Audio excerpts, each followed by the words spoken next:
30년간 그 여자를 원망했습니다. 아이 낳자마자 편지 한 장 남기고 사라진 여자. 그런데 어느 날 낯선 택배가 도착했습니다. 보낸 사람 이름은 없었습니다. 상자를 열자 빛바랜 편지 묶음이 쏟아졌습니다. 그리고 맨 아래에서 발견한 서류 한 장. 사망 신고서였습니다. 30년간 미워했던 그녀가 이미 2년 전에 세상을 떠났더군요. 안녕하세요, 구독자 여러분. 오늘도 찾아와 주셔서 감사합니다. 여러분은 지금 어디에서 무엇을 하며 이 이야기를 듣고 계신가요? 출퇴근길 지하철 아닌지, 집에서 쉬면서인지, 아니면 밤에 잠들기 전인지 댓글로 남겨주세요. 그곳으로 큰 행운이 깃들길 진심으로 바라겠습니다. 여러분의 댓글 하나하나가 저에게 큰 힘이 됩니다. 그리고 사연 시작 전 구독과 좋아요 꼭 눌러주시면 감사하겠습니다. 지금 이 이야기를 시작하기 전에 한 가지만 먼저 말씀드리겠습니다. 저는 올해로 53이 된 평범한 남자입니다. 30년간 소방관으로 일했고 지금은 소방서에서 안전교육을 담당하고 있습니다. 특별할 것 없는 인생이라고 생각했습니다. 하지만 돌이켜보면 제 인생에는 한 여자가 있었습니다. 그 여자가 제게 남기고 간 것이 무엇인지 알기까지 저는 30년이라는 시간이 필요했습니다. 1995년 봄이었습니다. 23, 소방관 3년 차. 매일 출동 벨소리에 뛰어나가고 비번인 날이면 축 늘어져 잠만 자던 그때였습니다. 그날도 야간 당직을 마치고 새벽녘에 퇴근하는 길이었습니다. 4월 초, 새벽 공기는 아직 쌀쌀했습니다. 집까지 걸어가려고 골목길로 접어드는데 이상한 소리가 들렸습니다. 여자의 비명 같기도 하고 울음 같기도 한 소리였습니다. 소방관의 본능이었을까요? 저는 소리가 나는 쪽으로 뛰어갔습니다. 골목 안쪽에서 남자 하나가 여자의 팔을 붙잡고 있었습니다.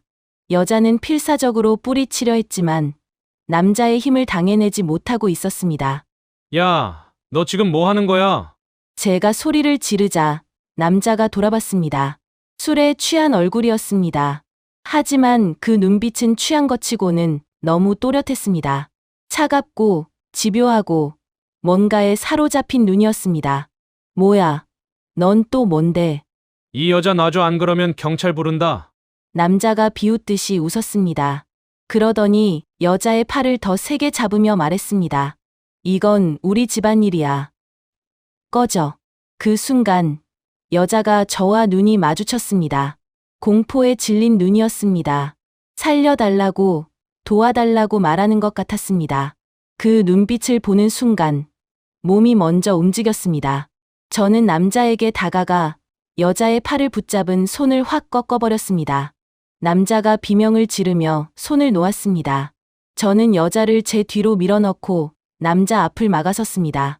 한 번 더 손대면 가만 안 둬. 난 소방관이야. 경찰 친구 많아. 남자가 저를 노려봤습니다. 주먹을 쥐는 것이 보였습니다. 한 대 맞을 각오는 하고 있었습니다. 하지만 남자는 이를 악물더니 뒤로 물러섰습니다. 두고 봐. 이년아, 어디 숨어봐라. 끝까지 찾아낸다. 남자는 그 말을 내뱉고 어둠 속으로 사라졌습니다. 저는 뒤를 돌아봤습니다. 여자가 벽에 기대어 서 있었습니다. 온몸이 덜덜 떨리고 있었고 얼굴은 눈물 범벅이었습니다. 괜찮으세요? 다친 데는 없어요? 여자가 고개를 저었습니다. 말을 하려는데 목소리가 나오지 않는 것 같았습니다. 한참을 그렇게 있다가 겨우 입을 열었습니다. 감사합니다. 정말 감사합니다. 저 남자 누구예요? 경찰에 신고해야 할 것 같은데. 그 말에 여자의 얼굴이 새하얗게 질렸습니다. 아니에요. 신고는 안 돼요. 그냥 아는 사람이에요. 괜찮아요. 아는 사람. 방금 그 상황이 괜찮은 것처럼 보이지는 않았습니다. 하지만 여자가 너무 두려워하는 것 같아서 더 이상 캐묻지 못했습니다. 집까지 바래다 드릴까요? 이 시간에 혼자 다니시면 위험해요. 여자가 고개를 저었습니다. 아니에요. 여기서 괜찮아요. 정말 감사했어요. 그리고는 급히 몸을 돌려 반대쪽 골목으로 사라졌습니다. 저는 그 뒷모습을 한참 바라봤습니다. 어딘가 위태로워 보였습니다. 금방이라도 무너질 것 같은 그런 뒷모습이었습니다. 며칠 후였습니다. 비번인 날 동네 슈퍼에 라면을 사러 갔다가 그녀를 다시 만났습니다. 계산대 앞에서 우연히 마주쳤는데 그녀가 저를 알아봤습니다. 아, 그때 그분이시죠? 저도 단번에 알아봤습니다. 며칠 전 새벽 골목에서 만났던 그 여자. 그날과 달리 화장을 하고 밝은 옷을 입고 있었는데 그래도 눈빛은 어딘가 불안해 보였습니다. 네, 그때 그 소방관이에요. 괜찮으셨어요? 그 뒤로 여자가 애써 웃으며 고개를 끄덕였습니다. 네, 덕분에요. 제대로 인사도 못 드렸는데 정말 감사했어요. 아니에요. 당연히 해야 할 일을 한 건데요. 어색한 침묵이 흘렀습니다. 그런데 이상했습니다. 헤어지기가 싫었습니다. 이대로 그냥 보내면 다시는 못 볼 것 같았습니다. 저도 모르게 말이 나왔습니다. 저기, 혹시 시간 괜찮으시면 커피 한 잔 할까요? 그날 이후로 왠지 신경이 쓰여서요. 그녀가 잠시 망설였습니다.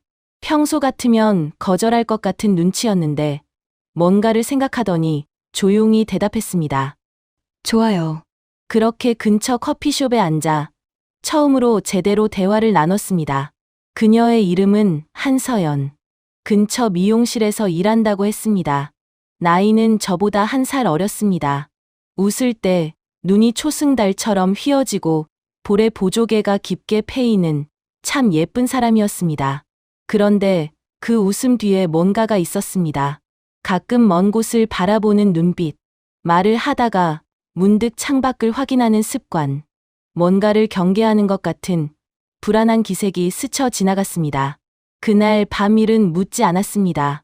물으면 안 될 것 같았습니다. 그녀가 말해줄 때까지 기다리자고 생각했습니다. 커피숍을 나서며 저도 모르게 말이 나왔습니다. 저 연락처 좀 알 수 있을까요? 그녀가 잠시 멈칫했습니다. 무언가를 망설이는 것 같았습니다. 하지만 이내 조용히 대답했습니다. 좋아요. 그렇게 시작되었습니다. 연애는 빠르게 타올랐습니다. 소방관 생활이 워낙 불규칙해서 연애할 시간이 없다고 생각했는데 그녀를 만나고 나니 시간이 저절로 만들어지더군요. 비번인 날이면 무조건 그녀를 만났고 당직 후에도 지친 몸을 이끌고 잠깐이라도 얼굴을 보러 갔습니다. 서연은 작은 미용실에서 일하고 있었습니다. 쉬는 날이면 저를 만나러 왔고 제가 당직인 날엔 소방서 앞까지 와서 도시락을 건네주고 가기도 했습니다. 선배들이 야, 여자가 매번 밥 싸들고 오냐며 놀렸지만 그녀는 신경 쓰지 않았습니다. 그냥 웃기만 했습니다. 그 환한 웃음으로요. 그런데 가끔 이상한 순간들이 있었습니다. 어느 날은 함께 걷다가 그녀가 갑자기 멈췄습니다. 길 건너편 어딘가를 보는 것 같았는데 돌아보니 아무도 없었습니다. 왜 그래? 라고 물으니까 아니야, 아무것도 아니야 라며 웃어넘겼습니다. 하지만 그녀의 손이 제 팔을 꽉 잡고 있었습니다. 손에 힘이 들어가 있었어요. 또 어느 날은 제가 장난으로 뒤에서 어깨를 툭 쳤는데 그녀가 화들짝 놀라며 뒤를 돌아봤습니다. 눈이 커지고 숨이 가빠지는 게 보였습니다. 접니다. 제가 나라고 하니까 그제야 안도하는 표정을 지었습니다. 그리고 놀라게 하지 마. 심장 멎을 뻔했잖아 라며 제 팔을 때렸는데 그 손이 떨리고 있었습니다. 무엇이 그녀를 그렇게 만드는지 저는 알지 못했습니다. 물어보면 항상 웃어넘겼으니까요. 원래 겁이 좀 많아. 그 말을 믿었습니다. 아니, 믿고 싶었는지도 모르겠습니다. 가을이 되자 이상한 일이 잦아졌습니다. 서연이 갑자기 전화를 받지 않는 날이 생겼습니다. 하루 종일 연락이 안 되다가 저녁에야 미안해. 일이 좀 있었어 라고 짧게 답하곤 했습니다. 무슨 일이냐고 물어도 별거 아니야 라는 대답뿐이었습니다. 그리고 목소리가 가라앉아 있었습니다. 평소와 다르게 한 번은 미용실로 찾아간 적이 있습니다. 서연이 손님 머리를 하고 있었는데 유리문을 열고 들어가려는 순간 가게 앞에 검은 차 한 대가 멈춰 서더군요. 그 순간 서연의 얼굴이 새하얗게 질렸습니다. 가위를 든 손이 멈췄고 눈은 그 차에 고정되어 있었습니다. 차가 다시 출발해 지나가자 그제야 서연이 숨을 내쉬었습니다. 제가 안으로 들어가 왜 그래? 라고 물으니까 그녀는 애써 웃으며 대답했습니다. 아, 아니야. 손님 차가 비슷해서 깜짝 놀랐어. 말은 그렇게 했지만 그날 이후로 그녀는 한동안 창밖을 자주 내다봤습니다. 누군가를 확인하듯이, 아니, 누군가를 경계하듯이. 저는 그때 물었어야 했습니다. 무엇이 그녀를 그렇게 두렵게 하는지, 누구를 피해 다니는지. 하지만 묻지 않았습니다. 그녀가 말해줄 때까지 기다리자고 멍청하게 생각했습니다. 지금 생각하면 후회됩니다. 그때 끝까지 물었다면 그녀가 그렇게 떠나지 않았을지도 모른다고. 겨울이 오기 전 서연이 제게 말했습니다. 우진 씨, 나 임신한 것 같아. 그 말을 듣는 순간 세상이 멈춘 것 같았습니다. 귀가 멍해지고 눈앞이 희미해지더니 이내 심장이 미친 듯이 뛰기 시작했습니다. 임신.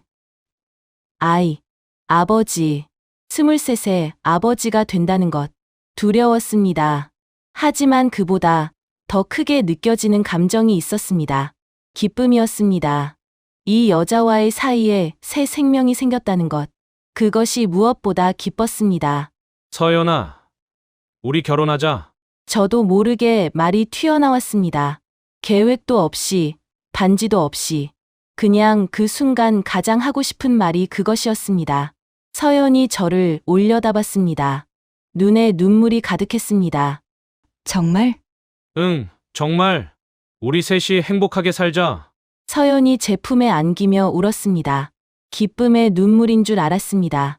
그녀가 고마워, 고마워라고 반복하는 게 행복해서 그런 줄만 알았습니다. 지금 생각하면 그건 기쁨만은 아니었을 겁니다. 두려움이 섞여 있었을 겁니다. 아이가 생겼다는 것은 더 이상 혼자만의 문제가 아니라는 뜻이니까요. 그녀가 피해 다니던 그 무언가가 이제 아이에게까지 미칠 수 있다는 뜻이니까요. 하지만 저는 그걸 몰랐습니다. 겨울이 지나고 봄이 왔습니다. 1996년 3월, 서연이 출산을 앞두고 있었습니다. 예정일이 코앞이었습니다. 저는 당직 스케줄을 조정하고 출산에 맞춰 휴가를 냈습니다. 설레고 긴장되고 온갖 감정이 뒤섞여 있었습니다. 서연은 출산이 다가올수록 더 불안해 보였습니다. 밤에 잠을 잘 못 자는 것 같았고 혼자 있기 싫어했습니다. 제가 왜 그래? 무서워? 라고 물으면 첫 출산이라 그런가 봐 라고만 대답했습니다. 그리고 어느 날 밤 서연이 울면서 제게 말했습니다. 우진 씨, 나 당신한테 미안해. 뭐가? 그냥 미안해. 내가 더 좋은 사람이었으면 좋았을 텐데. 무슨 말인지 몰랐습니다. 그녀가 왜 미안하다고 하는지, 왜 그런 말을 하는지. 저는 그냥 그녀를 안아주며 괜찮다고만 했습니다. 무슨 소리야? 넌 충분히 좋은 사람이야. 서연이 제 품에 더 깊이 파고들었습니다. 그리고 작게 중얼거렸습니다. 고마워, 정말 고마워.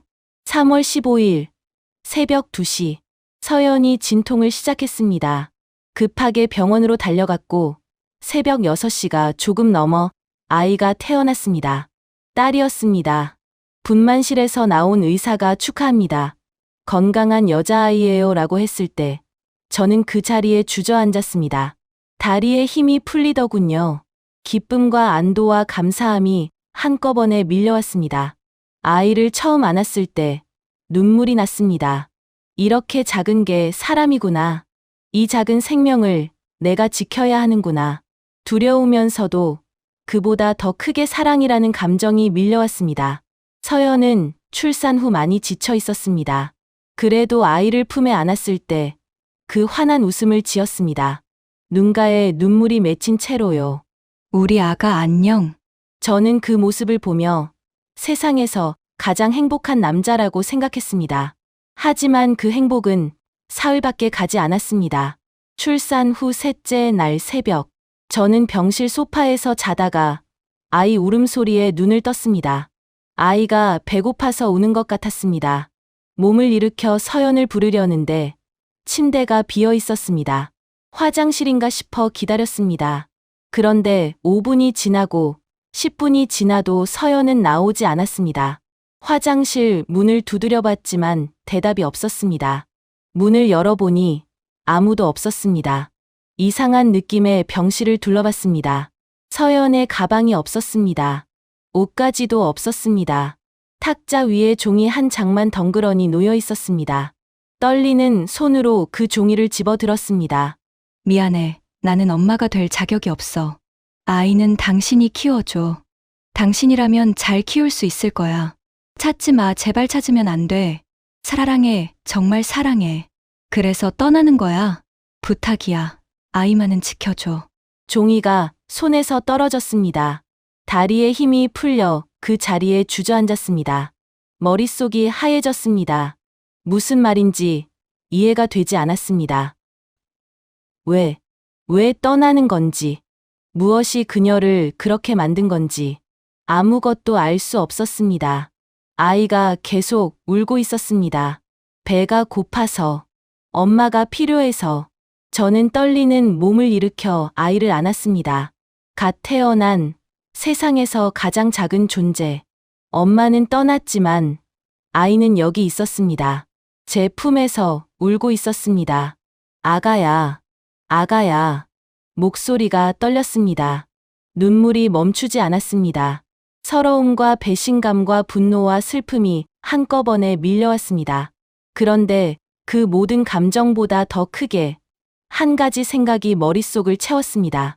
이 아이를 지켜야 한다. 서연이가 왜 떠났는지는 모르겠지만 한 가지는 확실했습니다. 그녀가 마지막까지 남긴 말. 아이만은 지켜줘. 저는 아이를 꼭 안으며 다짐했습니다. 무슨 일이 있어도 이 아이는 내가 키우겠다고. 이 아이만큼은 버리지 않겠다고. 그날 새벽, 병실 창으로 해가 떠오르고 있었습니다. 세상에서 가장 긴 밤이 지나고 새로운 하루가 시작되고 있었습니다. 저는 아이를 안은 채 그 햇살을 바라봤습니다. 그리고 중얼거렸습니다. 하늘아, 아빠가 지켜줄게. 그날 저는 아이의 이름을 지었습니다. 정하늘. 서연이가 임신 중에 했던 말이 떠올랐거든요. 하늘처럼 맑고 높게 자랐으면 좋겠다고 했던 그 말이요. 그녀가 남기고 간 것은 편지 한 장과 이 작은 아이뿐이었습니다. 그때는 몰랐습니다. 그녀가 왜 떠났는지, 왜 그렇게까지 해야 했는지, 그 진실을 알기까지 저는 30년을 기다려야 했습니다. 병원에서 나오던 날을 저는 아직도 생생하게 기억합니다. 3월의 바람은 아직 차가웠습니다. 갓 태어난 아이를 품에 안고 병원 현관을 나서는데 세상이 갑자기 너무 넓어 보였습니다. 어디로 가야 할지, 무엇을 해야 할지 아무것도 몰랐습니다. 서연이가 떠난 후로 이틀 동안 제대로 자지도 먹지도 못했습니다. 정신이 몽롱했고 다리가 후들거렸습니다. 그래도 한 가지는 확실했습니다. 일단 이 아이를 안전한 곳으로 데려가야 한다는 것. 저는 택시를 잡아 부모님 댁으로 향했습니다. 미리 연락도 드리지 못했습니다. 서연이가 떠났다는 말을 어떻게 해야 할지 몰랐거든요. 전화로 할 수 있는 이야기가 아니었습니다. 택시 안에서 아이가 칭얼거렸습니다. 배가 고픈 건지 기저귀가 축축한 건지 저는 분간할 수가 없었습니다. 병원에서 대충 배운 대로 분유를 타서 물려봤지만 아이는 계속 울었습니다. 운전기사가 룸미러로 힐끗 쳐다보더니 한마디 했습니다. 아이고, 초보 아버지시구먼. 젖병 각도가 너무 낮아요. 공기가 들어가면 배 아파서 울어요. 그 말에 젖병을 조금 세웠더니 아이가 쪽쪽 빨기 시작했습니다. 눈물이 핑 돌았습니다. 이런 것도 모르면서 어떻게 아이를 키우겠다는 건지 막막했습니다. 부모님, 댁 앞에 내려 초인종을 눌렀습니다. 어머니가 문을 열고 나오셨습니다. 처음에는 제가 아이를 안고 있는 것을 보시고 환하게 웃으셨습니다. 어머, 우리 손녀 데리고 왔어? 라며 팔을 벌리셨죠. 하지만 제 얼굴을 보시더니 표정이 굳어지셨습니다. 우진아, 왜 그래? 무슨 일이야? 저는 대답하지 못했습니다.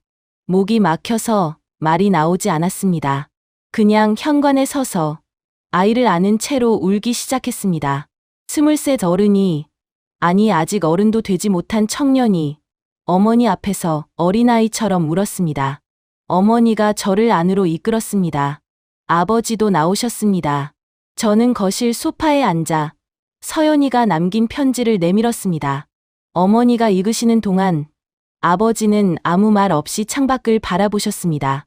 한참의 침묵이 흘렀습니다. 어머니가 먼저 입을 여셨습니다. 그래서 그 여자는 어디 간 거니? 모릅니다. 연락처도 끊겼어요. 미용실에도 안 나온대요.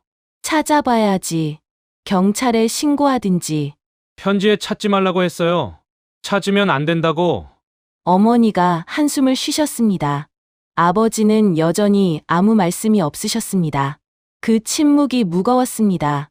뭐라고 욕을 하시든지, 한심하다고 하시든지, 뭐라도 해주시면 좋겠는데, 아무 말씀이 없으시니까 더 괴로웠습니다. 그때 현관문이 열리는 소리가 났습니다. 여동생 수진이었습니다. 어머니 전화를 받고 달려온 거였습니다. 수진이는 거실로 들어오더니 상황을 파악하고는 제 옆에 앉아 아이를 받아 안았습니다. 오빠, 일단 애 이름부터 지어. 이름이 뭐야? 그 말에 정신이 번쩍 들었습니다. 맞아. 아직 이름도 못 지었구나. 출생신고도 해야 하는데 모든 게 엉망진창이었습니다. 저는 서연이가 했던 말을 떠올렸습니다. 임신 중에 배를 쓰다듬으며 했던 말. 하늘처럼 맑고 높게 자랐으면 좋겠다던 그 말. 하늘이, 정하늘. 수진이가 아이를 내려다보며 말했습니다. 하늘이, 예쁜 이름이네. 그래, 우리 하늘이 고모가 예쁘게 키워줄게. 그 말에 저는 또 눈물이 났습니다. 이 난장판 속에서도 아이를 외면하지 않고 받아주는 가족이 있다는 게 고마웠습니다. 그날 이후로 저는 부모님 댁에서 지내기 시작했습니다. 당장 출근을 해야 하는데 갓난아기를 혼자 둘 수는 없었습니다. 어머니가 봐주시겠다고 하셨지만 어머니도 연로하셨고 건강이 좋지 않으셨습니다. 결국 저는 육아휴직을 신청했습니다. 1996년에 남자가 육아휴직을 신청한다는 것. 지금이야 흔한 일이지만 그때는 아니었습니다. 인사과에서도 의아해했고 선배들은 대놓고 비웃었습니다. 야, 정우진. 여자가 애 버리고 갔다며? 그래서 내가 키운다고? 소방관이 무슨 육아휴직이야. 웃기지도 않네. 그냥 보육원에 맡기지 그래. 혼자서 어떻게 키우려고. 그런 말들이 귀에 들어왔습니다. 듣지 않은 척했지만 가슴에 비수가 꽂히는 것 같았습니다. 더 힘들었던 건 그 말들이 완전히 틀린 말이 아니라는 거였습니다. 저도 몰랐으니까요. 진짜 혼자서 키울 수 있는 건지, 버틸 수 있는 건지, 육아는 상상 이상으로 힘들었습니다. 아이는 밤낮 없이 울었습니다. 배가 고파서 울고, 기저귀가 젖어서 울고, 이유 없이 울었습니다. 분유를 타면 너무 뜨겁다고 울고, 식으면 너무 차갑다고 울었습니다. 잠을 재우면 10분 만에 깨서 울고, 안아주면 내려달라고 울었습니다. 저는 육아 서적을 사서 읽었습니다. 분유 타는 법, 기저귀 가는 법, 목욕시키는 법, 트림시키는 법. 책에 나온 대로 해봐도 잘 안 됐습니다. 책에서는 아기가 울면 원인을 파악하라고 했는데 원인을 모르겠으니까 미칠 것 같았습니다. 어느 날 밤, 하늘이가 3시간 동안 울었습니다. 분유도 줘봤고 기저귀도 갈아봤고 안아서 흔들어도 봤습니다. 그래도 울음을 멈추지 않았습니다. 저는 아이를 안은 채로 방 안을 빙빙 돌다가 결국 바닥에 주저앉아 같이 울었습니다. 하늘아, 제발 아빠도 모르겠어. 어떻게 해야 하는지 모르겠어. 그때 방문이 열렸습니다. 수진이었습니다. 퇴근 후에 들른 거였습니다. 수진이는 아무 말 없이 제게서 아이를 받아 안더니 등을 토닥이며 작은 목소리로 노래를 불러줬습니다. 신기하게도 아이가 울음을 멈췄습니다. 5분도 안 돼서 잠이 들었습니다. 저는 멍하니 그 모습을 바라봤습니다. 수진이가 말했습니다. 오빠, 배고파서 온 거 아니야. 그냥 안아달라고 온 거야. 애들은 그래. 엄마 품이 그리운 거지. 엄마 품. 그 말에 가슴이 철렁 내려앉았습니다. 이 아이에게는 엄마가 없습니다. 제가 엄마 역할까지 해야 합니다. 그게 가능한 건지 저는 알 수 없었습니다. 수진이가 잠든 아이를 요람에 눕히며 말했습니다. 오빠, 나 당분간 여기서 지낼게. 퇴근하고 올게 주말에도 올게. 혼자 하려고 하지 마. 수진아, 넌 내 생활이 있잖아. 오빠가 내 생활이야. 하늘이도 내 생활이고. 그러니까 그런 소리 하지 마. 그 말에 또 눈물이 났습니다. 이 어린 동생이 저보다 더 어른스러웠습니다. 수진이의 도움으로 저는 조금씩 육아에 적응해 갔습니다. 밤중 수유는 제가 맡고 아침 준비는 수진이가 도와줬습니다. 빨래와 청소는 번갈아 가며 했고 아이 목욕은 둘이 함께 시켰습니다. 처음에는 서로 서툴러서 웃음밖에 안 났습니다. 목욕시키다가 아이를 미끄러뜨릴 뻔하기도 했고 기저귀를 거꾸로 채우기도 했습니다. 하지만 시간이 지나면서 요령이 생겼습니다. 아이가 왜 우는지도 조금씩 알게 됐습니다. 배고플 때 우는 소리, 졸릴 때 우는 소리, 안아달라고 우는 소리가 다 다르다는 걸 알게 됐습니다. 석 달이 지나자 아이가 웃기 시작했습니다. 처음으로 하늘이가 웃던 날, 저는 멍하니 그 얼굴을 바라봤습니다. 잇몸만 보이는 작은 입으로 방긋 웃는 얼굴. 세상에서 가장 예쁜 웃음이었습니다. 그 순간 모든 피로가 눈 녹듯이 사라지는 것 같았습니다. 하늘아, 아빠야. 아빠. 아이는 그냥 웃기만 했습니다. 아직 말을 알아들을 리가 없었지만 저는 계속 말을 걸었습니다. 아빠라는 말을 언젠가 이 아이가 해줄 거라고 그날을 기다리며 육아휴직이 끝나고 복직을 했습니다. 낮에는 어머니와 수진이가 번갈아 아이를 봐주셨고 저는 퇴근하면 곧장 집으로 달려갔습니다. 당직이 있는 날은 수진이가 밤새 아이를 돌봐줬습니다. 그렇게 일과 육아를 병행하는 날들이 이어졌습니다. 소방서에서의 시선은 여전했습니다. 대놓고 말하지는 않았지만 뒤에서 수군거리는 소리가 들렸습니다. 걔 와이프가 도망갔대. 애 낳자마자 튀었다며. 무슨 사연이 있겠지 뭐. 저러다 애도 시설에 보내겠지. 혼자서 어떻게 키워. 그런 말들이 들릴 때마다 이를 악물었습니다. 절대로 하늘이를 시설에 보내지 않겠다고. 무슨 일이 있어도 내 손으로 키우겠다고. 어느 날 선배 한 명이 제게 다가왔습니다. 평소에 저를 많이 아껴주시던 분이었습니다. 우진아, 힘들지? 아니요, 괜찮습니다. 괜찮긴. 눈 밑에 다크서클 봐라. 언제 잤어? 야, 혼자 다 짊어지려고 하지 마. 도움받을 수 있으면 받아. 그리고 뭐라고 하는 놈들 신경 쓰지 마. 네가 잘 키우면 다 입 닫아. 그 말이 위로가 됐습니다. 세상 모두가 등을 돌린 것 같았는데 그래도 제 편이 있다는 게 힘이 됐습니다. 하늘이가 돌을 지났습니다. 아장아장 걷기 시작했고 옹알이를 했습니다. 맘마, 빠빠 같은 소리를 내기 시작했는데 아직 정확한 단어는 아니었습니다. 저는 매일 아이에게 말을 걸었습니다. 하늘아, 아빠야 아빠 따라 해봐. 아이는 그냥 깔깔거리며 웃기만 했습니다. 그러던 어느 날 저녁, 퇴근하고 집에 들어서는데 하늘이가 현관까지 기어왔습니다. 저를 보더니 방긋 웃으며 두 팔을 벌렸습니다. 그리고 작은 입으로 말했습니다. 아빠, 저는 그 자리에 얼어붙었습니다. 방금 뭐라고 했지? 잘못 들은 건가? 하늘아, 방금 뭐라고 했어? 아빠, 확실했습니다. 아이가 저를 보고 아빠라고 불렀습니다. 눈물이 왈칵 쏟아졌습니다. 저는 아이를 번쩍 안아 올리며 뺨에 뽀뽀를 해줬습니다. 그래, 아빠야. 아빠, 우리 하늘이 잘했어. 아이가 제 목을 껴안으며 깔깔거렸습니다. 그 웃음소리가, 그 작은 체온이 세상 무엇보다 소중하게 느껴졌습니다. 그날 밤, 아이를 재우고 나서 저는 혼자 거실에 앉아 한참을 울었습니다. 서러워서 운 게 아니었습니다.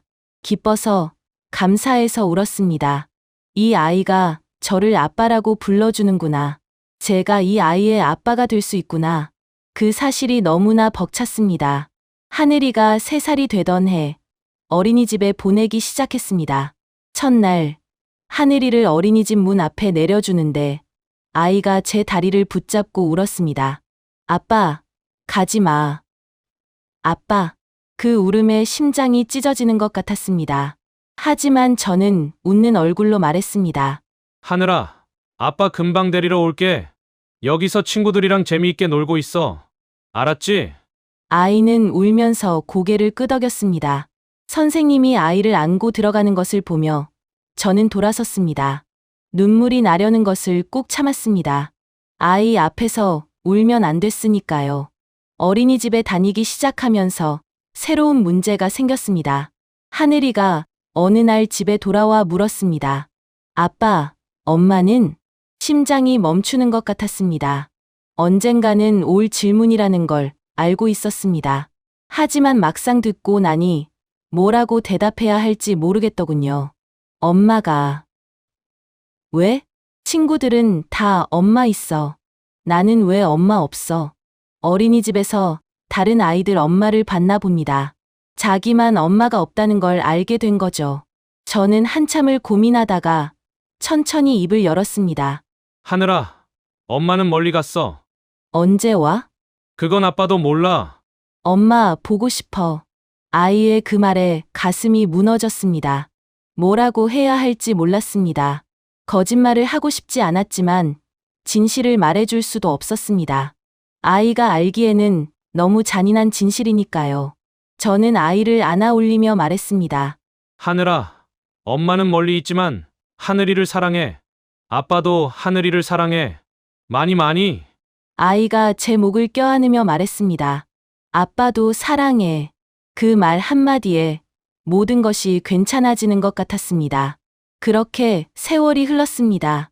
하늘이가 5살, 7살, 10살이 되었습니다.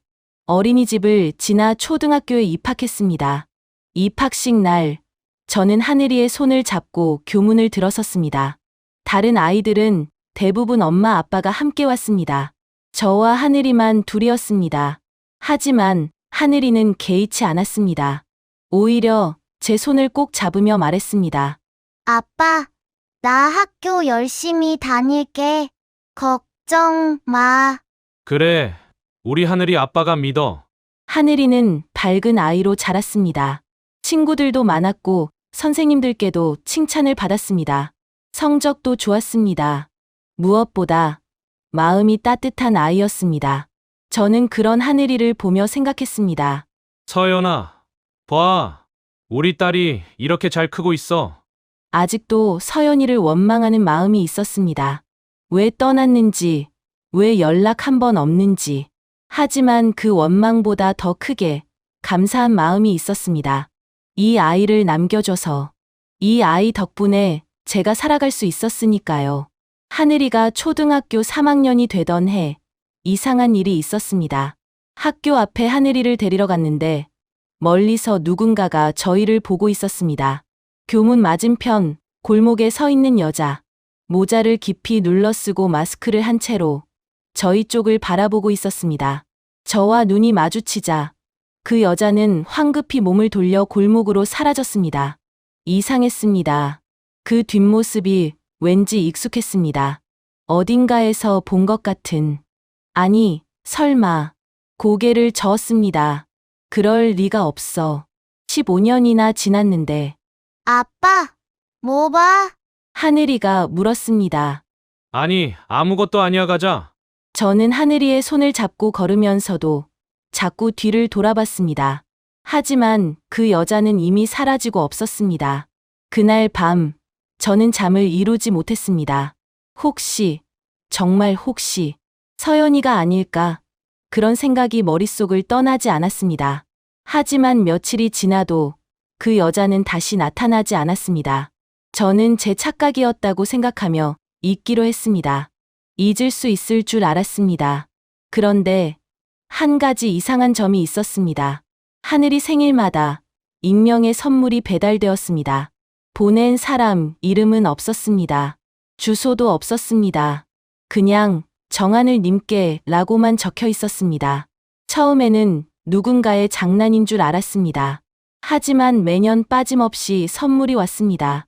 5살 때는 인형, 7살 때는 동화책, 10살 때는 필통과 연필 세트.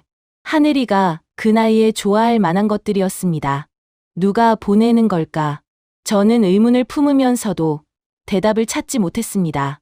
하늘이는 그 선물들을 좋아했습니다. 아빠, 이거 누가 보낸 거야? 글쎄, 아빠도 몰라. 비밀 친구인가 봐. 신기하다. 하늘이는 순수하게 받아들였습니다. 저는 그 선물 상자를 보며 한 사람을 떠올렸습니다. 설마, 정말 설마. 하지만 확인할 방법이 없었습니다. 보낸 사람도 주소도 없으니까요. 그렇게 세월은 흘러 하늘이가 20살이 되었습니다. 그 사이 많은 일이 있었습니다. 하늘이는 간호학과에 진학했습니다. 아빠가 사람 살리는 일 하니까 나도 그런 일 하고 싶어라고 했을 때 저는 눈물이 핑 돌았습니다. 저도 어느새 43이 되었습니다. 현장 근무에서 물러나 안전교육 담당으로 자리를 옮겼습니다. 20년간 혼자서 아이를 키우느라 연애 한 번 제대로 하지 못했습니다. 주변에서 소개팅을 주선해도 마음이 움직이지 않았습니다. 서연이를 잊지 못해서가 아니었습니다. 그냥 하늘이에게 미안했습니다. 새엄마를 들이면 아이가 상처받을까봐, 제 욕심 때문에 아이가 힘들어할까봐. 하지만 하늘이가 20살 성인이 된 날, 딸이 제게 말했습니다. 아빠, 나 이제 다 컸어. 아빠도 이제 아빠 인생 살아. 알았지? 무슨 소리야, 갑자기. 아빠, 나 때문에 연애도 안 하잖아. 나 알아.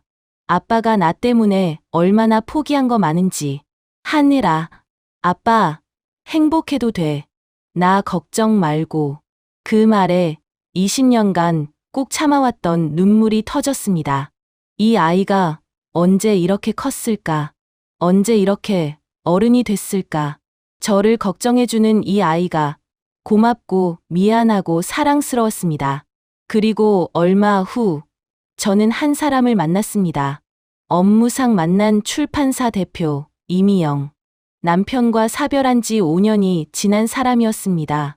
처음에는 그냥 일 때문에 만났는데 이야기를 나눠보니 통하는 게 많았습니다. 서로의 상처에 대해 이야기했습니다. 저는 서연이 이야기를, 그녀는 남편 이야기를 했습니다. 판단하지 않고 들어주는 그녀가 편했습니다. 조심스럽게 만남을 이어가다가 하늘이에게 소개했습니다. 하늘이는 환하게 웃으며 말했습니다. 아빠, 좋은 분인 것 같아. 잘 됐다. 진짜로. 그 말에 용기를 얻어 저는 미영에게 청혼했습니다. 새로운 시작이었습니다. 20년 만에 저도 행복해도 된다는 것을 깨달았습니다. 하지만 행복만 있는 것은 아니었습니다. 결혼 준비를 하던 어느 날 낯선 택배가 도착했습니다. 보낸 사람 이름이 없었습니다. 낡고 오래된 상자였습니다. 무심코 열어보는데 손이 멈췄습니다. 상자 안에는 빛바랜 편지 묶음이 가득 들어 있었습니다. 그리고 사진들. 하늘이의 어린 시절 사진들이었습니다. 어린이집 앞에서, 초등학교 운동회에서, 학교 앞에서 찍은 사진들. 저와 하늘이가 모르는 사이에 누군가가 멀리서 찍은 사진들이었습니다. 심장이 쿵 하고 내려앉았습니다. 편지 첫 장을 펼쳤습니다. 낯익은 필체가 눈에 들어왔습니다. 우진 씨, 이 편지를 읽을 때쯤이면 손이 떨렸습니다. 이 글씨체, 30년 전 병원 침대 위에 남겨두고 갔던 그 편지와 같은 글씨체였습니다. 서연, 30년 만에 그녀의 흔적이 제게 돌아왔습니다. 손이 떨렸습니다. 상자 안에 가득 담긴 편지들, 빛바랜 사진들, 그리고 익숙한 필체. 30년 전 병원 침대 위에 남겨두고 갔던 그 편지와 똑같은 글씨체였습니다. 서연. 심장이 미친 듯이 뛰었습니다. 30년간 연락 한 번 없던 그녀가 왜 지금에서야 무슨 일이 있는 건지 머릿속이 하얘졌습니다. 떨리는 손으로 첫 번째 편지를 집어들었습니다. 봉투에는 날짜가 적혀 있었습니다. 1996년 3월 18일. 서연이 떠난 지 사흘 후 제가 아직 병원에서 하늘이를 안고 울고 있을 때 쓴 편지였습니다. 봉투를 열었습니다. 접힌 편지지에서 희미한 향이 났습니다. 30년이 지났는데도 그녀가 쓰던 핸드크림 냄새가 아직 남아있는 것 같았습니다. 우진 씨에게 이 편지를 쓰면서도 손이 떨려요. 당신과 하늘이 곁을 떠나온 지 겨우 몇 시간밖에 안 됐는데 벌써 숨이 막힐 것 같아요. 당신에게 말하지 못한 게 있어요. 아니, 말할 수가 없었어요. 말하면 당신까지 위험해질까봐. 나는 결혼을 한 적이 있어요. 21살 때 부모님이 돌아가시고 혼자 남았을 때 잘해주겠다는 남자의 말에 속아서 결혼했어요. 1년도 채 안 되는 짧은 결혼이었지만 그건 지옥이었어요. 그 남자는 처음에는 다정했어요. 하지만 결혼하고 나서 본색을 드러냈어요. 술만 마시면 주먹이 날아왔고 멀쩡할 때도 제가 어디 가는지 누구를 만나는지 감시했어요. 휴대폰을 뺏어보고 외출 금지하고 조금이라도 늦게 들어오면 온 집안을 부쉈어요. 겨우 도망쳤어요. 이혼 서류에 도장을 받아내는 데만 6개월이 걸렸어요. 협박도 당하고 맞기도 했어요. 하지만 그렇게라도 벗어나야 했어요. 그리고 당신을 만났어요. 우진 씨, 당신은 내 인생에서 처음으로 따뜻했던 사람이에요. 처음으로 나를 지켜주려 한 사람이에요. 골목에서 그 남자에게서 나를 구해준 그 순간 나는 당신에게 반했어요. 이런 사람도 있구나. 이렇게 따뜻한 사람도 있구나. 행복했어요. 정말로. 당신과 함께한 시간은 내 인생에서 가장 빛나는 순간들이었어요. 그런데 그 남자가 나를 찾아냈어요. 편지를 읽는 손이 멈췄습니다. 골목에서 만났던 그 남자. 끝까지 찾아낸다고 했던 그 남자. 서연의 전 남편이었던 겁니다. 그때 저는 몰랐습니다. 그게 얼마나 심각한 상황인지. 다음 장으로 넘겼습니다. 임신 사실을 알고 나서부터 그 남자가 다시 나타나기 시작했어요. 미용실 앞에서 기다리고 있기도 했고 집 근처를 어슬렁거리기도 했어요. 처음에는 그냥 쳐다만 봤어요. 하지만 점점 대담해졌어요. 어느 날은 대놓고 다가와서 말했어요. 내가 다른 남자 새끼를 베고 있는 꼴은 못 봐.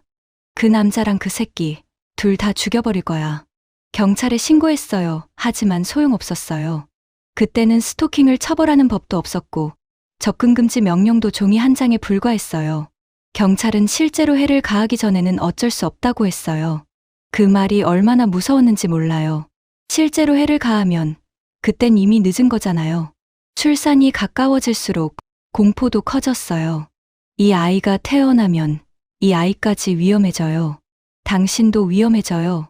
내가 사랑하는 사람들이 그 남자 때문에 다치는 건 죽어도 싫었어요. 그래서 결심했어요. 내가 떠나야 해요. 내가 사라지면 그 남자는 나만 쫓아올 거예요. 당신과 아이는 안전해질 거예요. 하늘이를 낳고 품에 안았을 때 너무 행복했어요. 이 아이랑 평생 함께하고 싶었어요. 당신과 셋이서 행복하게 살고 싶었어요. 하지만 그럴 수 없었어요. 떠나기 전날 밤 병원 창문 밖에 그 남자가 서 있는 걸 봤어요. 웃고 있었어요. 찾았다는 듯이. 그 웃음을 보는 순간 알았어요. 더 이상 시간이 없다는 걸. 우진 씨, 미안해요. 정말 미안해요. 당신이 나를 원망해도 괜찮아요. 미워해도 괜찮아요. 그래야 당신이 나를 잊고 새 출발할 수 있으니까. 나는 그걸 바랐어요. 하늘이를 부탁해요. 당신이라면 잘 키울 수 있을 거예요. 당신은 세상에서 가장 따뜻한 사람이니까. 사랑해요. 평생 사랑할 거예요. 서연. 편지가 손에서 떨어졌습니다. 눈앞이 흐려졌습니다. 눈물이었습니다. 30년간 그녀를 원망했습니다. 왜 떠났냐고, 왜 연락 한 번 없냐고, 어떻게 아이를 두고 갈 수 있냐고. 미워했습니다. 증오했습니다. 그런데 알고 보니 그녀는 우리를 지키기 위해 떠난 거였습니다. 자기가 떠나면 우리가 안전해질 거라고 그렇게 믿고 홀로 도망친 거였습니다. 22살갓 아이를 낳은 여자가 혼자서 그 공포를 감당한 거였습니다. 저는 그 자리에서 무너졌습니다. 소파에 주저앉아 얼굴을 감싸고 울었습니다.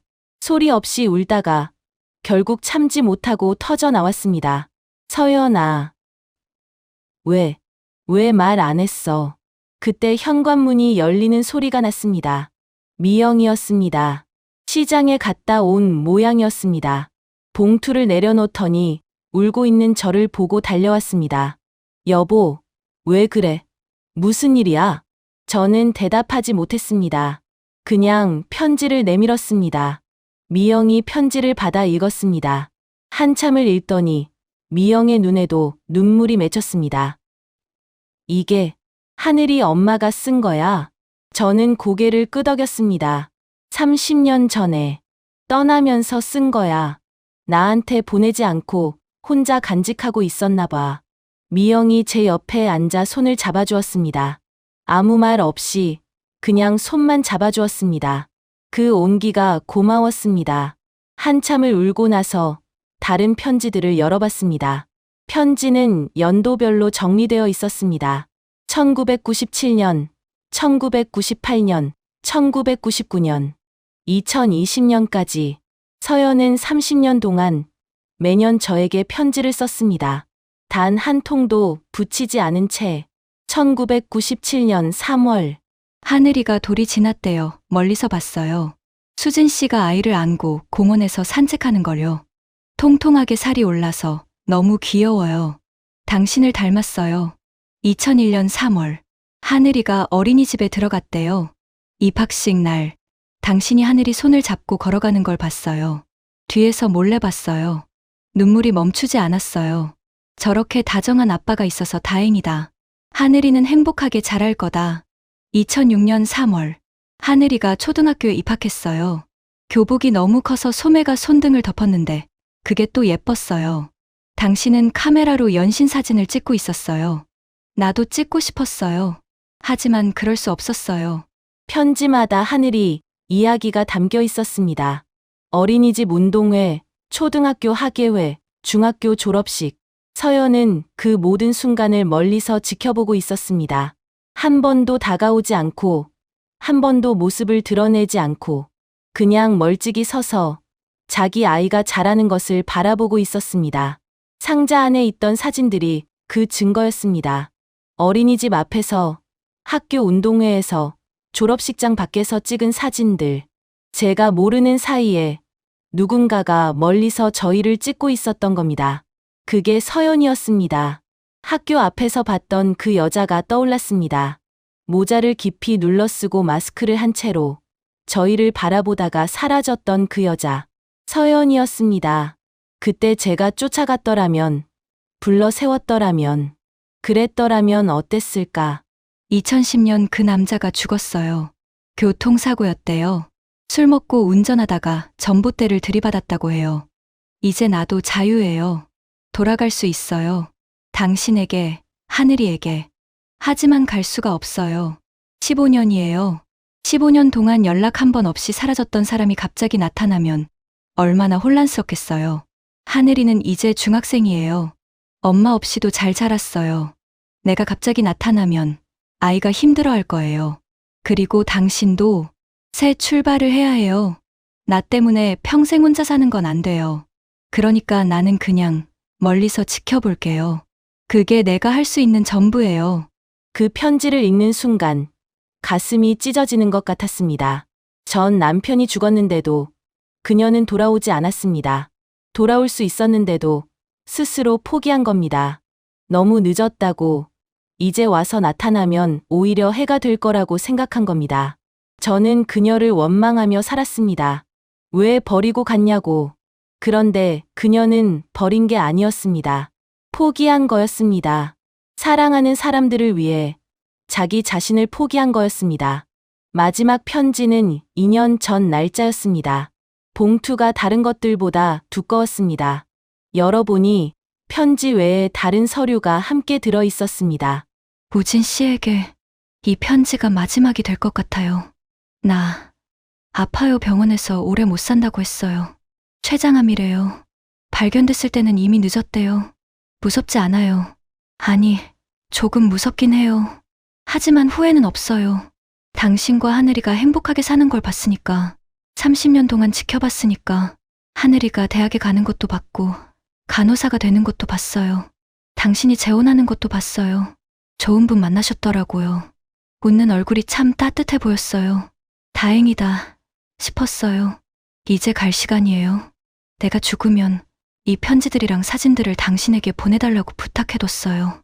30년 동안 하고 싶었던 말, 이제야 해요. 미안해요. 당신 곁에 있어주지 못해서. 고마워요. 하늘이를 지켜줘서. 사랑해요. 처음 만난 그날부터 지금 이 순간까지, 그리고 앞으로도 영원히. 다음 생이 있다면 그때는 꼭 당신 곁에 있을게요. 떠나지 않을게요. 약속해요. 안녕, 우진 씨. 안녕, 내 사랑. 편지 뒤에 붙어 있던 서류를 펼쳤습니다. 사망 신고서였습니다. 한서연. 2022년 5월 14일 사망. 사인 췌장암. 2년 전이었습니다. 그녀가 세상을 떠난 지 이미 2년이 지나 있었습니다. 저는 그 서류를 들고 한참을 멍하니 앉아 있었습니다. 아무 생각도 나지 않았습니다. 슬픔도, 분노도, 아무것도 느껴지지 않았습니다. 그냥 텅 빈 느낌이었습니다. 미영이 조심스럽게 물었습니다. 여보, 괜찮아? 괜찮지 않았습니다. 하지만 대답할 수가 없었습니다. 30년간 원망했던 사람, 미워했던 사람, 잊으려고 애썼던 사람. 그런데 그 사람이 사실은 저와 하늘이를 지키기 위해 모든 것을 포기하고 떠난 거였습니다. 30년간 혼자서 숨어 살면서 멀리서 저희를 지켜보고 있었던 거였습니다. 그리고 이제는 없습니다. 다시는 만날 수 없습니다. 여보, 울어도 돼. 참지 마.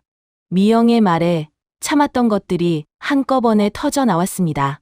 저는 아내의 품에 안겨 어린아이처럼 울었습니다. 30년치 후회와 미안함이 눈물이 되어 쏟아졌습니다.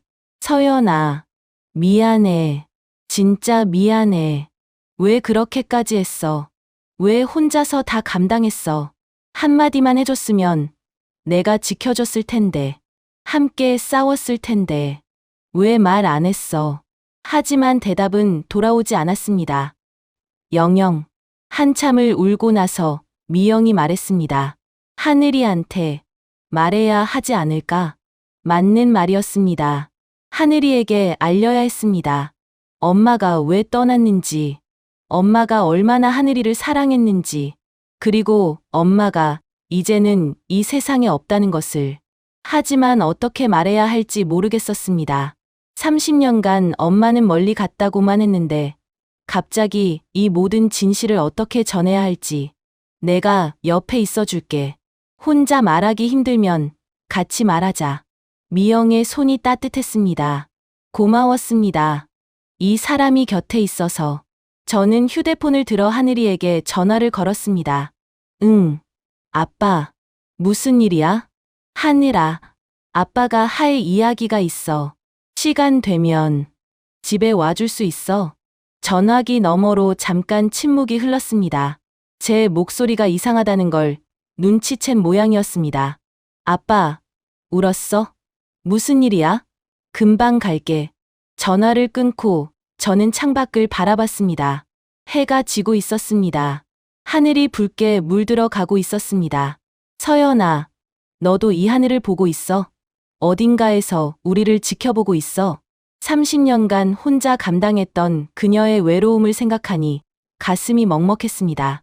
곧 하늘이가 올 겁니다.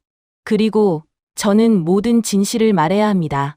엄마가 왜 떠났는지, 엄마가 어떻게 살았는지, 엄마가 얼마나 하늘이를 사랑했는지. 손에 쥔 편지를 다시 한번 바라봤습니다. 빛바랜 종이 위에 적힌 서연의 마지막 말이 눈에 들어왔습니다. 다음 생이 있다면 그때는 꼭 당신 곁에 있을게요. 기다릴게. 서연아. 다음 생에서 현관문이 열리는 소리가 났습니다. 하늘이가 헐레벌떡 뛰어 들어왔습니다. 얼굴에 걱정이 가득했습니다. 전화 받자마자 택시를 잡아탄 모양이었습니다. 아빠, 무슨 일이야? 왜 울었어? 저는 대답 대신 거실 소파를 가리켰습니다. 테이블 위에는 편지 묶음과 사진들이 펼쳐져 있었습니다. 하늘이가 그것을 보더니 멈칫했습니다. 이게 뭐야? 앉아, 이야기할 게 있어. 하늘이가 천천히 소파에 앉았습니다. 미영이 조용히 주방으로 물러났습니다. 저는 하늘이 맞은편에 앉아 한참을 망설였습니다. 어디서부터 어떻게 이야기해야 할지 모르겠더군요. 아빠, 왜 그래? 무슨 일인데 그래? 하늘아, 오늘 택배가 왔어. 보낸 사람 이름이 없었어. 택배? 저는 테이블 위에 편지를 집어들었습니다. 손이 떨렸습니다. 네, 엄마가 보낸 거야. 하늘이의 눈이 커졌습니다. 잠시 아무 말도 하지 못하고 저를 바라봤습니다. 그러더니 천천히 입을 열었습니다. 엄마가 보냈다고? 그래, 정확히는 엄마가 돌아가시기 전에 누군가에게 부탁해둔 거야. 자기가 죽으면 이걸 보내달라고. 돌아가셨다고? 하늘이의 목소리가 떨렸습니다. 저는 사망신고서를 내밀었습니다. 하늘이가 그것을 받아들고 한참을 바라봤습니다. 한서연. 2022년 5월 14일 사망. 사인 최장암. 2년 전이야. 엄마가 돌아가신 지 2년이 지났어. 하늘이의 손에서 서류가 떨어졌습니다. 눈에 눈물이 고이기 시작했습니다. 저는 천천히 이야기를 시작했습니다. 서연을 어떻게 만났는지, 그녀에게 숨겨진 과거가 있었다는 것. 전 남편의 스토킹과 협박, 그리고 왜 떠날 수밖에 없었는지. 하늘이는 아무 말 없이 들었습니다. 눈물이 볼을 타고 흘러내렸지만 닿지 않았습니다. 그냥 가만히 제 이야기를 들었습니다. 이야기를 마치고 저는 첫 번째 편지를 하늘이에게 건넸습니다. 직접 읽어봐. 엄마가 왜 떠났는지, 30년 동안 어떻게 살았는지 다 적혀 있어. 하늘이가 떨리는 손으로 편지를 받아들었습니다. 봉투를 열고 접힌 편지지를 펼쳤습니다. 읽기 시작한 지 얼마 되지 않아 하늘이의 어깨가 떨리기 시작했습니다. 저는 아무 말도 하지 않았습니다. 그냥 옆에 앉아 있었습니다. 하늘이가 다 읽을 때까지 기다렸습니다. 첫 번째 편지를 다 읽은 하늘이가 두 번째 편지를 집어들었습니다. 그리고 세 번째, 네 번째, 30년치 편지를 하나하나 읽어 나갔습니다. 읽을수록 울음이 커졌습니다. 나중에는 소리 내어 흐느끼기 시작했습니다. 1996년 3월. 하늘아, 오늘 내가 태어났어. 너무 예뻤어. 너무 작고, 너무 따뜻했어. 품에 안았을 때 세상을 다 가진 것 같았어. 미안해, 하늘아. 엄마가 곁에 있어줘야 하는데, 내 첫걸음도 봐야 하고, 첫마디도 들어야 하는데, 그런데 그럴 수가 없어. 엄마가 곁에 있으면 너와 아빠가 위험해져. 그래서 떠나는 거야. 엄마가 널 사랑하지 않아서가 아니야. 너무 사랑해서야 이해해 줄 수 있겠니? 2003년 3월. 하늘아, 오늘 내 생일이야. 7살이 됐구나. 학교 앞에서 봤어. 친구들이랑 깔깔거리며 뛰어다니는 내 모습. 너무 밝고 건강해 보여서 눈물이 났어. 생일 선물 보냈어. 마음에 들었으면 좋겠다. 비밀 친구가 보낸 거라고 생각하겠지. 그래도 괜찮아. 내가 웃으면 그걸로 됐어. 2015년 3월. 하늘아, 내가 20살이 됐대. 대학에 합격했다고 들었어. 간호학과라면서 아빠처럼 사람 살리는 일 하고 싶다고 했다던데. 내가 자랑스러워. 엄마가 너한테 해준 게 아무것도 없는데 이렇게 바르고 착하게 컸구나. 다 아빠 덕분이야. 아빠한테 고마워해.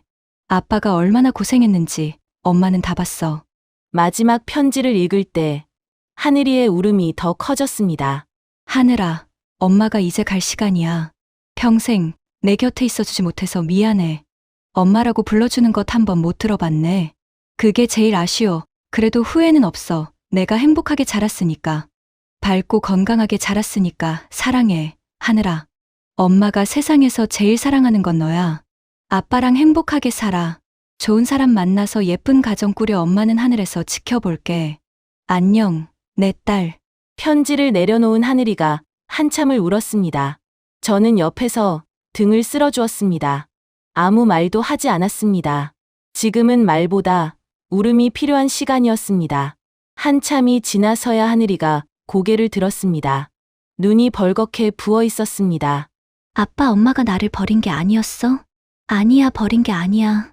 엄마가 나를 사랑했어? 그래, 세상 누구보다 사랑했어.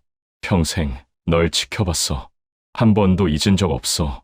하늘이가 다시 울음을 터뜨렸습니다. 하지만 이번에는 조금 다른 울음이었습니다. 서러움이 아니라 안도 같은 것이 섞인 울음이었습니다. 나 사실 원망했어. 마음 한구석에서. 엄마가 나를 버렸다고, 필요 없어서 떠났다고 생각했어. 아빠한테는 말 안 했지만, 근데 아니었어.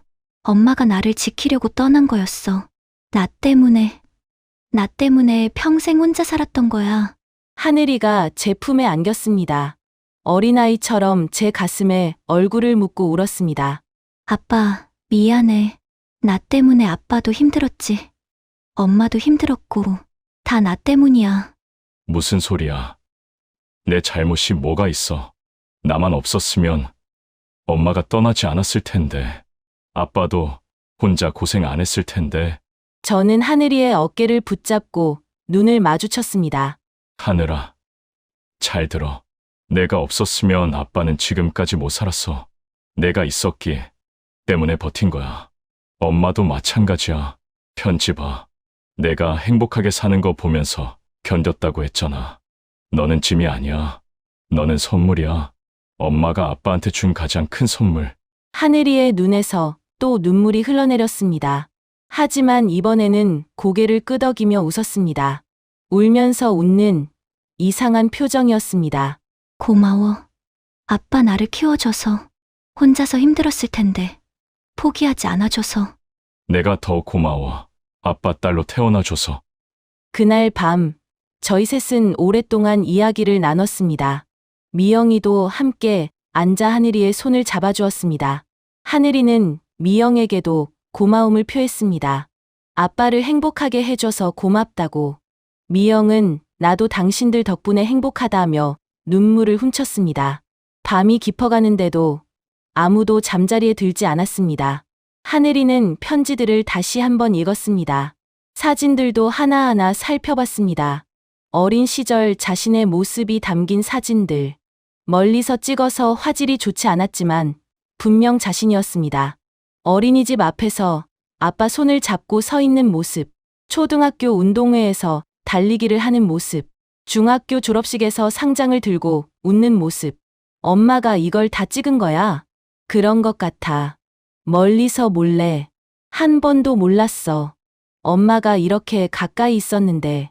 하늘이가 사진 한 장을 가슴에 안았습니다. 초등학교 입학식 날 찍은 사진이었습니다. 교복이 커서 소매가 손등을 덮은 채로 서 있는 어린 하늘이. 이 사진 간직해도 돼? 그래, 다 내 거야. 엄마가 내게 남긴 거니까. 하늘이가 고개를 끄덕였습니다. 그리고 잠시 후 조용히 말했습니다. 아빠, 엄마 만나러 가고 싶어. 어디 계시는지 알아? 납골당이든 묘지든 어디든 가고 싶어. 인사드리고 싶어. 늦었지만. 저도 같은 생각이었습니다. 서연에게 가고 싶었습니다. 30년간 하지 못했던 말을 하고 싶었습니다. 마지막 편지 봉투 안에 메모가 하나 더 있었습니다. 납골당 주소와 위패 번호가 적힌 메모였습니다. 서연이 미리 준비해둔 것이었습니다. 여기야. 엄마가 계신 곳. 하늘이가 메모를 받아들었습니다. 한참을 바라보더니 고개를 들어 저를 봤습니다. 내일 가자. 아빠도 같이. 그래, 같이 가자. 다음 날 아침, 저희는 일찍 출발했습니다. 납골당은 시외에 있는 작은 절이었습니다. 차로 2시간 정도 걸렸습니다. 가는 동안 하늘이는 창밖만 바라봤습니다. 무슨 생각을 하는지 모르겠지만 말을 걸지 않았습니다. 생각할 시간이 필요해 보였습니다. 절 입구에 도착해 차에서 내렸습니다. 봄 햇살이 따뜻했습니다. 산 아래 작은 절은 고즈넉했고 새소리가 들렸습니다. 납골당은 절 뒤편에 있었습니다. 위패가 빼곡히 놓인 선반들 사이로 걸어 들어갔습니다. 메모에 적힌 번호를 찾았습니다. 한서연. 하얀 위패에 그녀의 이름이 적혀 있었습니다. 옆에는 작은 사진이 놓여 있었습니다. 젊은 시절 사진이었습니다. 눈이 초승달처럼 휘어지고 볼에 보조개가 패인 환하게 웃는 얼굴. 저는 한참을 그 사진을 바라봤습니다. 30년 전 골목에서 처음 만났을 때의 그녀. 겁에 질려 있으면서도 제가 구해주자 눈물 범벅으로 웃던 그녀. 그 웃음이 이 사진 속에 그대로 담겨 있었습니다.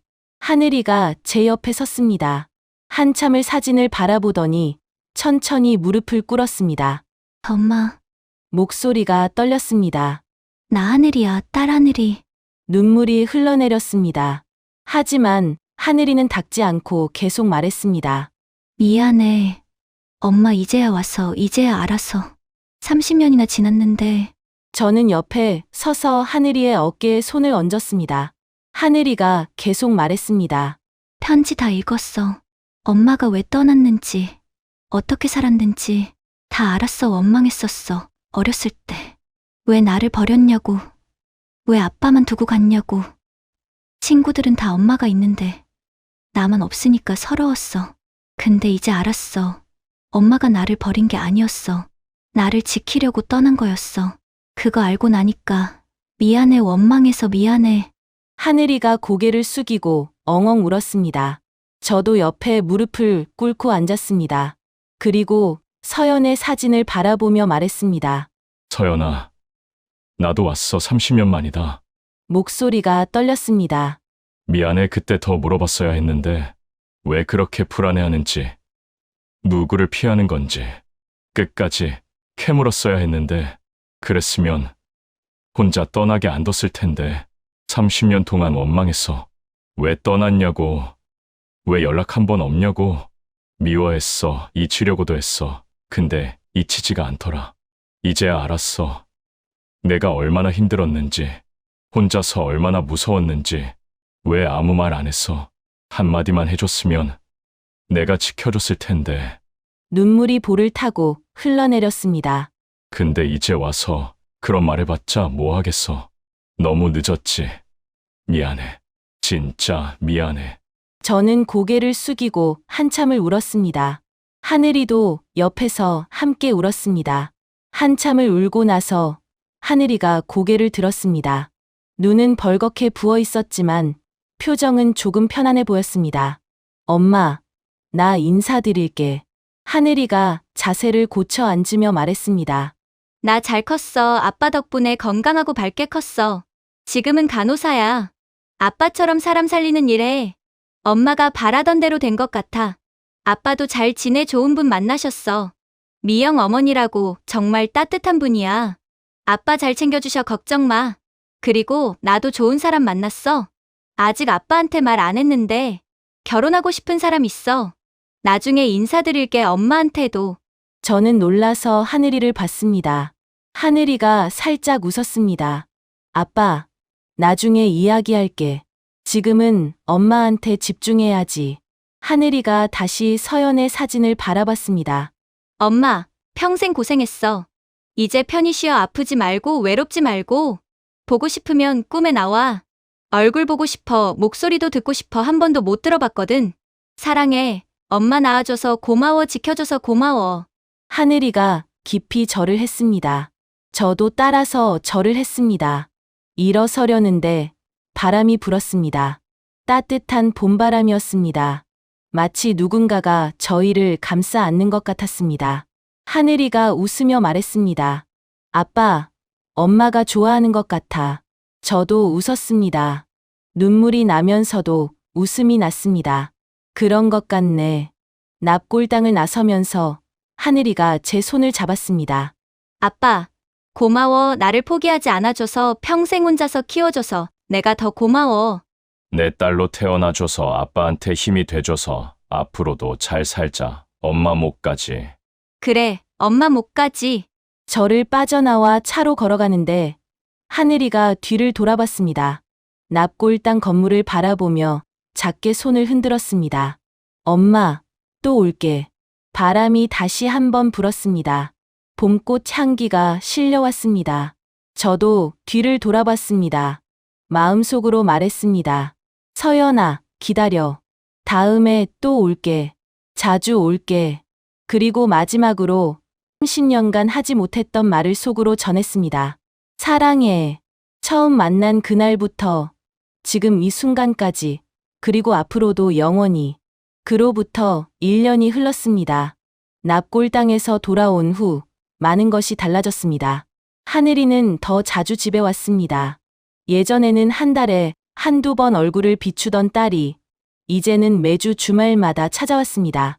밥을 먹고 이야기를 나누고 가끔은 그냥 나란히 앉아 TV를 봤습니다.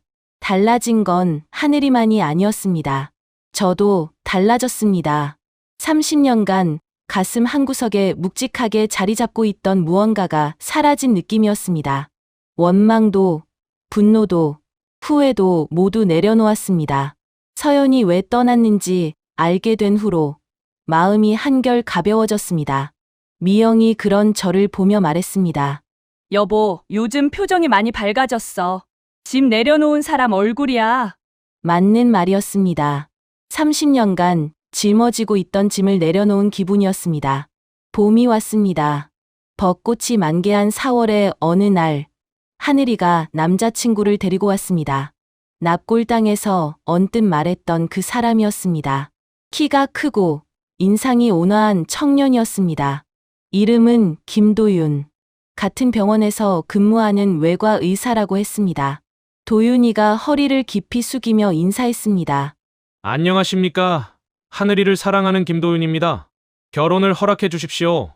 참 바른 청년이었습니다. 긴장해서 목소리가 살짝 떨리는 것이 보였습니다. 저는 일부러 표정을 굳히고 한참을 쳐다봤습니다. 도윤이의 이마에 땀이 맺혔습니다. 그리고 웃었습니다. 우리 딸 잘 부탁하네. 도윤이의 얼굴에 안도가 번졌습니다. 하늘이가 제 팔을 잡으며 웃었습니다. 미영은 벌써 눈물을 글썽이고 있었습니다. 그날 저녁, 넷이서 오랫동안 이야기를 나눴습니다. 도윤이는 예의 바르고 사려 깊은 청년이었습니다. 하늘이를 바라보는 눈빛에 진심이 담겨 있었습니다. 저도 한때 그런 눈으로 누군가를 바라봤었습니다. 30년 전 서연을 처음 만났을 때 밤늦게 둘이 돌아가고 미영과 거실에 앉았습니다. 좋은 사람이네. 응. 하늘이 잘 만났어. 당신, 기분이 묘하지? 미영이 제 손을 잡았습니다. 고마운 사람이었습니다. 제 과거를 다 알면서도 받아준 사람. 서연의 존재를 질투하지 않고 함께 납골당에도 가주는 사람. 서연 씨도 기뻐하실 거야. 하늘이가 좋은 사람 만났다고. 저는 고개를 끄덕였습니다. 서연도 분명 기뻐할 겁니다.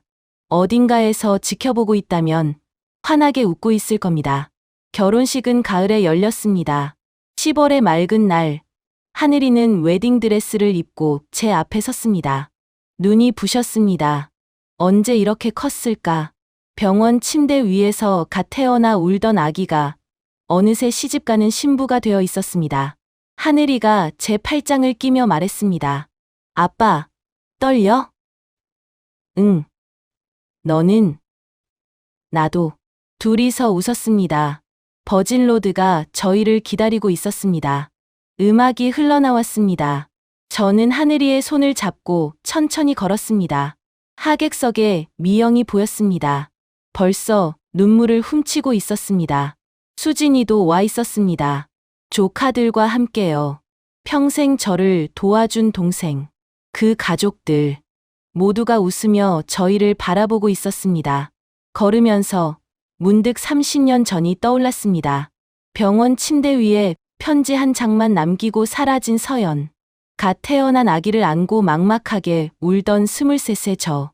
기저귀 하나 제대로 못 갈아서 쩔쩔매던 날들. 밤새우는 아이를 달래느라 눈 붙일 틈도 없던 날들. 수군거리는 소리들. 여자가 애 버리고 갔대. 혼자서 어떻게 키우겠어. 그 말들을 이 악물고 버텼습니다. 이 아이만큼은 지키겠다고. 절대 포기하지 않겠다고. 그리고 지금 그 아이가 시집을 갑니다. 버진로드 끝에 도윤이가 서 있었습니다. 긴장한 얼굴로, 하지만 행복한 눈으로 하늘이를 바라보고 있었습니다. 저는 하늘이의 손을 도윤이에게 넘겼습니다. 우리 딸 잘 부탁하네 울리면 안 돼. 네, 아버님. 평생 행복하게 해드리겠습니다. 하늘이가 제게 안기며 속삭였습니다. 아빠, 고마워. 나를 키워줘서 포기하지 않아줘서 사랑해. 목이 메어 대답을 못했습니다. 그냥 딸을 꼭 안아주었습니다.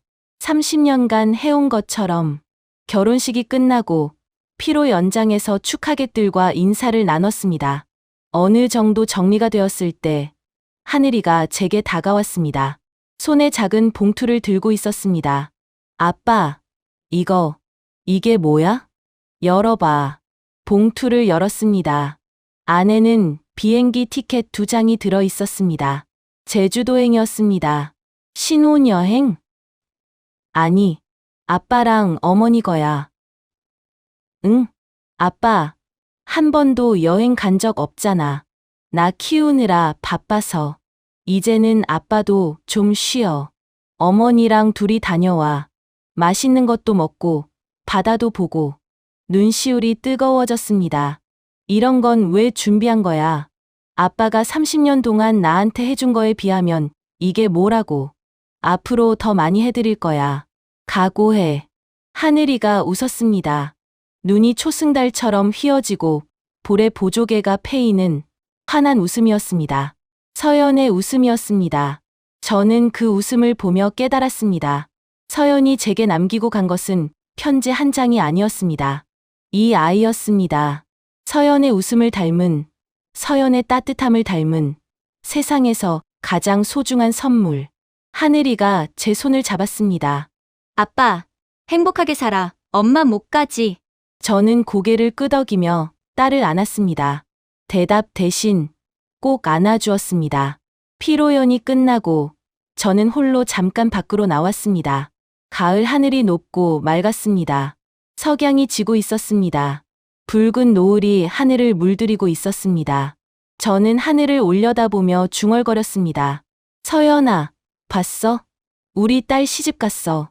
바람이 불었습니다. 선선한 가을 바람이었습니다. 예쁘지? 세상에서 제일 예쁜 신부였어. 너를 닮아서 그런가 봐. 좋은 사람 만났어. 착하고 바른 청년이야. 걱정 마. 행복하게 잘 살 거야. 나도 잘 살게. 미영이가 잘해줘. 좋은 사람이야. 너도 마음에 들었을 거야. 바람이 다시 불었습니다. 마치 대답하듯이. 고마워, 서연아. 하늘이를 남겨줘서. 이 아이 덕분에 30년을 버텼어. 이 아이가 있어서 살아갈 이유가 있었어. 목이 메었습니다. 다음 생에는 꼭 다시 만나자. 그때는 헤어지지 말자. 약속해. 눈물이 한 방울 흘러내렸습니다. 하지만 입가에는 미소가 번졌습니다. 30년의 기다림이 끝났습니다. 원망도, 후회도, 슬픔도 모두 내려놓았습니다. 남은 것은 감사함 뿐이었습니다. 서연이 남기고 간 선물. 하늘이라는 이름에 세상에서 가장 큰 선물. 그 선물 덕분에 저는 여기까지 올 수 있었습니다. 미영이 뒤에서 다가왔습니다. 여보, 거기서 뭐 해? 아무것도 아니야.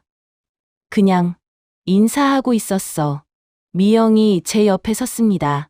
함께 노을을 바라봤습니다. 예쁘다. 노을. 응. 예뻐. 저는 아내의 손을 잡았습니다. 따뜻한 손이었습니다. 이제 새로운 시작입니다. 사랑하는 사람을 위해 자신을 지우는 것도 사랑이고, 끝까지 포기하지 않고 지켜내는 것도 사랑입니다.